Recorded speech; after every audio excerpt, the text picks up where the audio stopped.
Humans have done amazing things, building massive structures, creating mesmerizing art, and witnessing the cosmos. However, we've put an enormous strain on our planet with these accomplishments. A musician has released an album to invoke the healing nature of trees and encourage listeners to think about their world and the climate. The album is called Songs for Trees.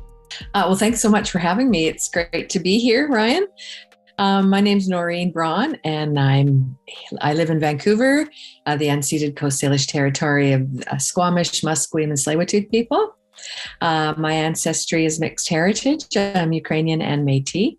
And Métis, Cree, Métis, Lakota Sioux. Actually, my origins come from Manitoba. So, so it's great to be here. And I'm a singer-songwriter. I just released my 13th album, and it's called Songs for Trees. I just think it's so funny because I was talking with a musician yesterday, and he's also originally from Manitoba. So it's like, everyone just starts in Manitoba, then they just spreads. The origins of the species are Manitoba. This is your 13th album. That's really incredible. Song for Trees. What first set you on the path to create music? Music's my calling, and it's been part of my life right from the beginning. My mom said that I sang before I talked and I danced before I walked. So I first started writing songs when I was 10. I picked up a guitar and I took a year of lessons, and then I left and I was self-taught. I had an older brother who played guitar, and I started early years, and it wasn't actually until my early 30s that I decided to pursue it as a career and to start putting music out into the public domain. So it's been a journey. I was a late bloomer, really, in a lot of. It's never too late to get into music. No, exactly. Although I was told in my 30s, you should have been doing this like in your 20s, but I didn't really listen to those people. So I thought, well, I think you make music your whole life. So, maybe I'm not going to be Madonna. That's okay. I'm going to be a successful grassroots musician. So it's never too late. And don't let anyone tell you that you can't. Your music is just so fun listening to it. The different parts between the songs where it's just like the babbling of a brook or the wind through a tree. Like it is definitely a piece that if you just put it on while you're just listening to music, having like a cup of tea or just kind of relaxing in the evening, it brings you places. It really emotes a certain feeling, at least for yourself. What are the emotions or thoughts that you put in to create this piece? Well, I think I'm glad that that's the effect it's having on you, because that was certainly the intention we had for making this. It is to be, it's a conceptual album, so I wanted people to listen to it and to be taken on a journey through the forest. So all of those feelings that you get when you go on a forest walk, I'm hoping that that's what it's going to bring out. So that's why I wanted to include natural sounds. So for people, walking in the forest and the creek and the fire and all of those things. As soon as people listen to them, I've had several friends say, as soon as they listen, their shoulders drop, and and they're natural sounds. So I think that's the beauty of the forest. And so I wanted a sense of joy, a sense of reverence, a sense of relaxation, a sense of connection. So all of those feelings, and certainly I wanted it to be listened in one sitting so that a person takes it. So it's not really a singles kind of album, although I am releasing singles on it. The intention is supposed to be like a concept album. So from beginning to end, come with me for an hour and relax and enjoy a forest walk. I find that's an experience that people at least don't do too often. Nowadays, it's all about like the hits, the singles right now to, get the songs out on TikTok, whatever grabs attention. There is something, I guess, ethereal or magical to sit down and enjoy an entire. Yeah, certainly back in my day when I was a teenager, that's what we did is we put our headphones on and we didn't have phones, or cell phones. We just listened to the music and immerse ourselves in the music. And that was really, I was going back to that kind of a memory. To turn off your phones, turn off your everything, and just put the headphones on and listen. So, because I think we have kind of lost that. We need instant gratifications and always stimulated. Our attention spans are shrinking. So I'm hoping I'll influence some people. Just take an hour out and chill with me. So I definitely want to sit down with my friends, just, go to the park at night when it's dark. All you can see is Oh, the stars and just sit sounds there and beautiful. listen. Yeah. I'll be with you. This is your 13th album. What are some of the sounds or themes that you've tried to hit on in your previous works? Well, I got sort of all for this one was a blues roots rock. It was called December Falls. It was a Christmas album. And so we went for like a party mood, a celebratory mood, but we did some different twists on old classics. And then I did some originals on it as well. So that sort of my live sound tends to be when I play with a full band, it tends to be on the bluesier side. So there's always a blues influence. Like I always have at least one blues song, which I do on Songs for Trees as well. So there's a blues element to most of my work. Also jazz, blues and jazz kind of go hand in hand. Um, I do spoken word. I did an album called Gone to the Spirits, which I received a Canada Council for the Arts Award to write it, as well as I did for Songs for Trees too. But that album was about 20 years in the making. And a friend of mine was doing his undergrad in archaeology, and he told me about this person called Gone to the Spirits. It was a two-spirit warrior woman who lived 200 years ago in the interior of BC near Creston. And she had lived as a woman, met an explorer, divorced because they weren't the cultures were so different, and she transformed and lived the rest of her days as a man, and she's had wives and had amassed a great fortune of 26 horses, which was the currency of the time. And so her story was just so amazing. My friend said, oh, you should write a song, so I ended up writing a whole album about her. And that we kind of incorporated like contemporary, it was contemporary, kind of tribal primal percussive sounds, sort of trying to go back in time to sort of take the person on. Again, it was a conceptual album to take them on a journey back to her time and her story. So yeah, so I like contemporary music. So blues, jazz, spoken word. I have done a bit of hip hop, but that was about 20 years ago. A little bit of soul, a little bit of country. So yeah. Yeah, so each album, like my earlier work is more pop, I would say, of the time period, like 2003, Now and Zen, that's kind of a pop album. But again, because I'm a songwriter, I tend toward multiple genres. And I think thankfully people are sophisticated enough these days that they don't mind. They want to put you in the box. Like, what are you? What's your genre? But I think most people like multiple genres and listen, and they're, and that's certainly what I am as a writer. But if you ask me what's my form, it would be AAA radio. So adult alternative, I think that.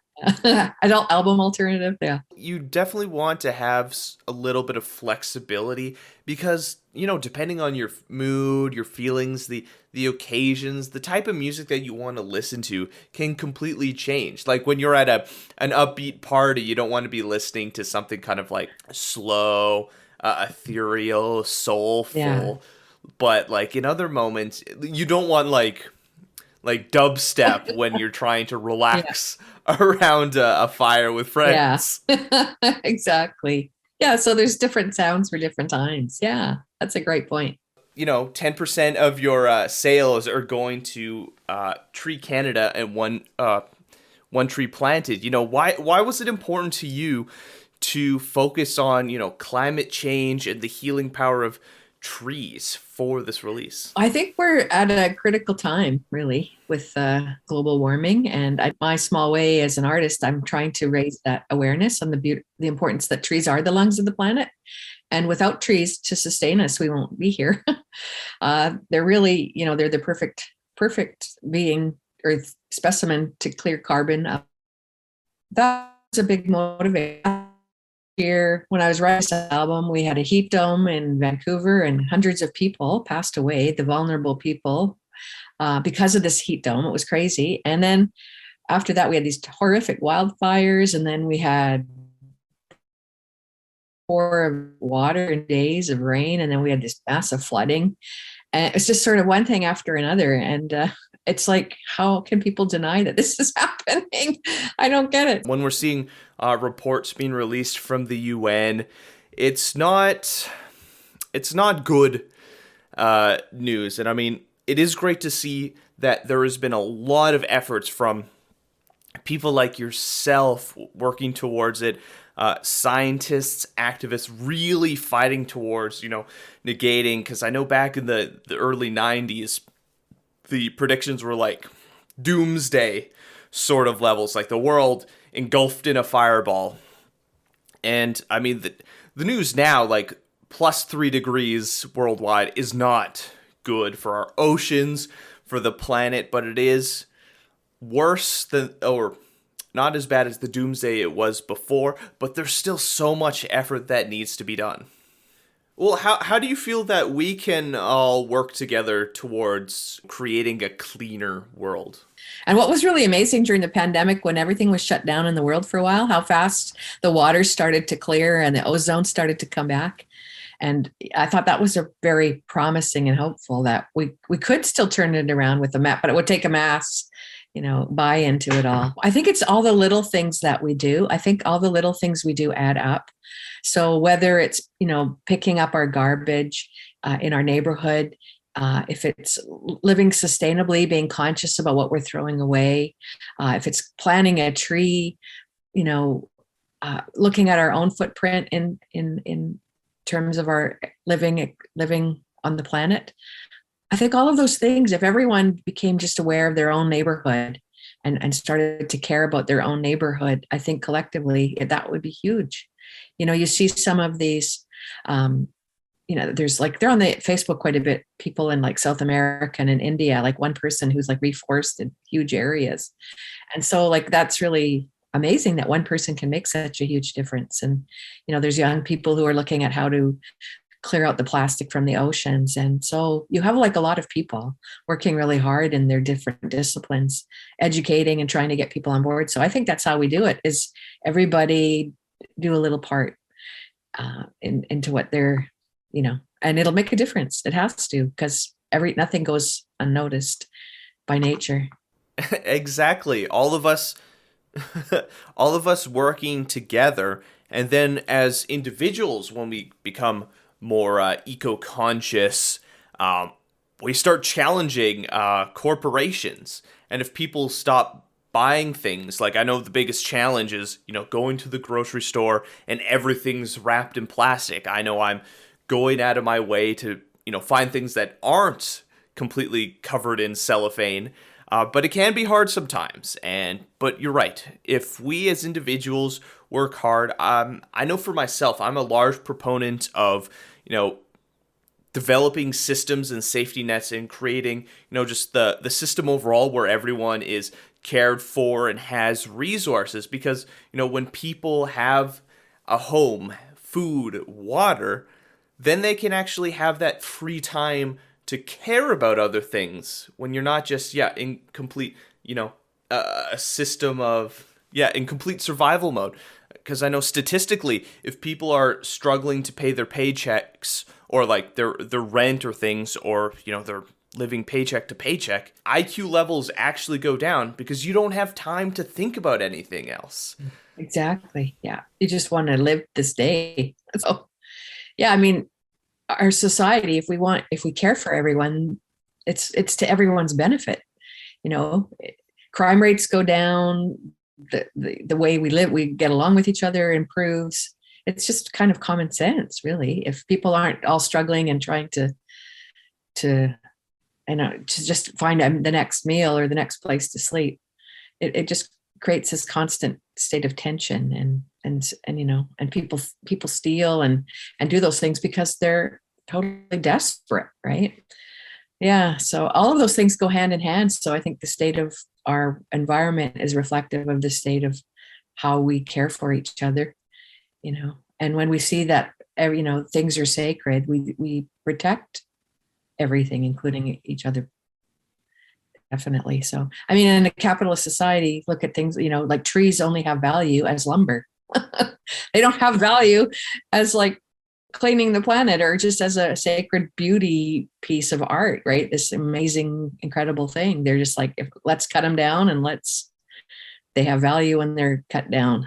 Capitalism and consumerism has definitely disconnected us from Yeah. our land and nature. If something can't be monetized, then it has no value in the system. But at least for myself, there's nothing more fulfilling than going for a walk and actually being able to see trees, to see animals. And I mean, there's not a lot of that here in Winnipeg. There are some really nice areas like the Forks that have that nature still clinging on there. But I would like to see a society where we prioritize nature, that cities are designed for people to walk around, to move, not focused entirely on vehicles. That's just me. No, I think that's great. I think that's the route we're going to inevitably have to take, I think, to sustain a life on the planet. Wouldn't a city look beautiful if it's just up the side of a building, it's just completely covered in green, walking down the boulevards and sidewalks? You could get to your local like bakeries or local clothing shops. You could just walk places. You didn't have to, or at least have more access to public transportation. And if you had like public gardens that people can just go and take what they need. That's I know always a struggle. we have some public gardens here in Vancouver, and I know in Seattle they've been doing that as well, which, you know, people can go and take what they need. And I think like more things like that, right? So, well, there's so many empty lots in large urban centers that could easily be transformed, but it's just like, who owns it? Like, where's the... But that's another thing. A cool thing about your song is The Burning charted number 40 on the Indigenous Music Countdown the past week. You know, what was your reaction to hearing that? Oh, I was really excited, and it's a great honor. It's actually up to number 30 this week, so I'm jumping another 10. It's a great honor. I have a few friends who are on it as well, and so it's great to be among them, and a lot of great talent and a lot of diversity on the list. So I'm honored that I'm part of the Indigenous Music Countdown. So it's exciting, and it means more people get to hear the music. So when your hard work is recognized, it feels good. It's not necessarily about like the monetary accomplishments of it, just the recognition that people are like, wow, this thing that you've poured your time and effort into, I love this. This is amazing. It's getting noticed. Hey, people are listening. Yeah, it's great. It's good. Having the arts supported and people engaged in the arts is just awesome. That's how we get through things like the pandemic and global warming. And it's just going to be continued efforts of people coming together, sharing songs and music like this, connecting us all on this like web of the world so that we can, you know, work towards a brighter and cleaner future. The arts will save us. Exactly. You know, whenever we can see a boom in the arts, it is a sign of a flourishing society. Yeah, absolutely. Absolutely. So you got any projects or ideas that you're in the works on right now? I do. I'm actually, well, it's very, very much at the beginning. This year or last year, during the writing of Songs for Trees, my mom became very ill and passed away, sadly. So that album was also a way to move through that grief. I'm an adoptee, and it was my mother who adopted me, who raised me. And 2 days after mom's passing, I got a message through Ancestry DNA, which I've been trying to locate my birth father, just for history, not necessarily for relationship. But I had no name, no anything. So I went through Ancestry about 10 years ago. But it was just very strange. 2 days after mom passed, I get this message. And it was saying, oh, your birth father is alive and he knows of you and he wants to meet you. So I was totally, it was disorienting because it wasn't something I had expected. But this past year, we've been getting to know each other, and I have cousins and aunts and a brother and I've just been getting to know him and his life. And he's Métis from the Pas, Manitoba. So just last month, my partner and I, we drove from Vancouver to the Pas. Don't go there in April. It's not like Vancouver. It's like really cold. But we had this marvelous